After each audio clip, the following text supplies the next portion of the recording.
আমি রেডি হয়ে কোথায় যাচ্ছি সেটাই ভাবছো তো, চলো তোমাদের বলি। আমার প্রিয় মানুষটা এই যে চলে এসছে। তো আমার প্রিয় মানুষটা জানেই না যে আমি ওর ভিডিও বানাচ্ছি, সে কারণে হাসছে। আমার প্রিয় মানুষটা ফোন করে বলে যে চলো উল্লাস দিয়ে ঘুরে আসি। আর ঘোরার কথা শুনলে তো মানে যে জায়গাটাই হোক, ঘোরার কথা শুনলে আমার তো থাকা যায় না, তো সেখানে রেডি হয়ে বেরিয়ে পড়েছি।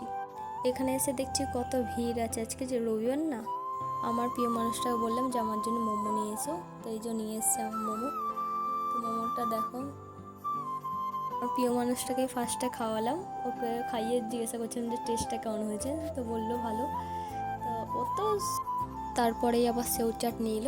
তো ফার্স্টে ওই টেস্ট করার পর আবার আমাকে দিল। তো আমারও বেশ খেয়ে ভালোই লাগলো।